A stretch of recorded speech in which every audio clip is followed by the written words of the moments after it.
Here to help us break down the election outlook is Republican strategist Joseph Pinion, the founder of Pinion Enterprise. So, Joseph, when we look at right now, the two candidates are in the state of Michigan. We all know how important Michigan was in 2016.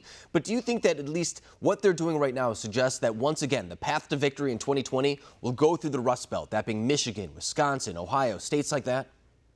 Yeah, I mean, I think really this election will be won in the hills of Pennsylvania. We're talking about Wisconsin, Michigan, places where President Trump was able to be successful, where Democrats had successfully won all of the contests going back nearly 30 years. And so I think Democrats are facing reality that Republicans are planning on fighting for every vote. We're going to be on every person's front doorstep for the next 2 months, and their approach to try to get every grandparent to learn how to use Zoom in time for Election Day, I think they've realized is a failed strategy, and they've basically come up for air in hopes that they can hold back President Trump for a late surge coming down the last 60 days of this campaign.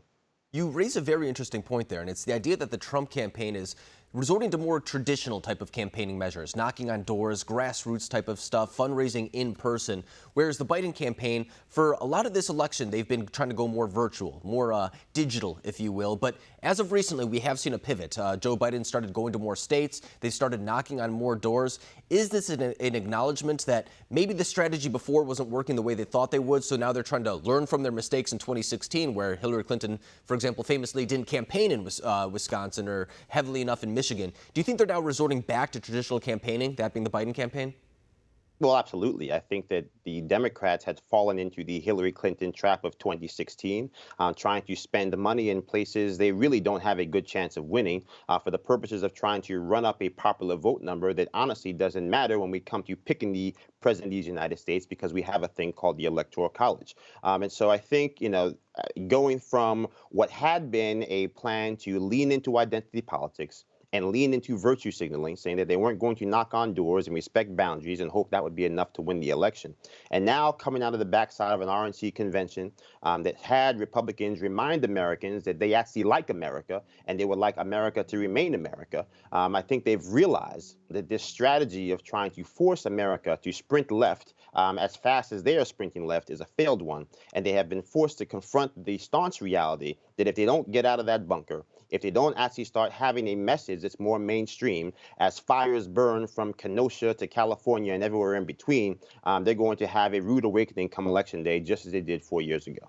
And when it comes to the Biden campaign as well, it was a lot of black support that really propelled him through the primary. That's what differentiated him from Senator Bernie Sanders. In fact, it was right after South Carolina where a lot of people started really thinking that Joe Biden was going to be the Democratic nominee, because before that, it looked like Bernie Sanders was going to run away with the thing because he had very strong Latino support. He had a coalition that was more so pushed by that demographic, and that demographic isn't necessarily coming out for Joe Biden in the numbers that the Democratic Party was hoping for. And you bring up the RNC too. Even coming out of that, the Morning Consult had a poll that said that somewhere around 25% of black Americans had an approval rating of President Trump, a favorable approval rating.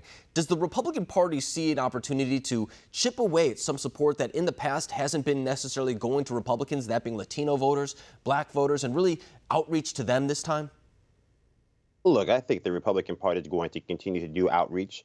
The reality is that black people are what we refer to as a captured constituency. That means that basically every vote by a black person is almost a one-to-one correlation to a vote for a Democrat. And so every vote that you peel off from Democratic support as it relates to African-American support is basically a two-vote swing. And so I don't think you have to see large numbers of African-Americans voting for Republicans. In fact, I don't think we will see it. But the fact remains is that even 0.5% of African-American turnout going up in favor of Republicans is disastrous when it comes to Democrats' pathway to victory. And so, I said many times, you cannot rebuild the Obama coalition without an Obama on the ballot. Michelle Obama told us this election was a matter of life and death, while she refused to actually put any skin in the game herself.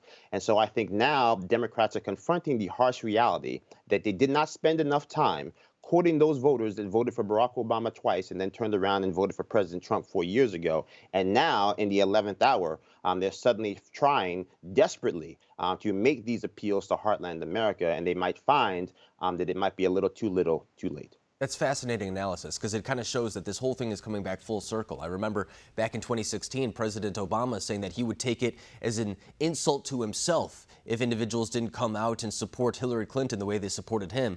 We know how that went, and now they're trying to do the same thing now in 2020 with President Obama saying the same thing, saying how much is on the line, yet at the same time, a candidate that kind of represents the very same thing as Hillary Clinton on a very same campaign strategy as Hillary Clinton utilized in 2016. I think you're exactly right for saying that this whole thing is coming a little bit full circle. But Joseph Pinion, it's a pleasure having you on the show once again. Thank you for joining us tonight.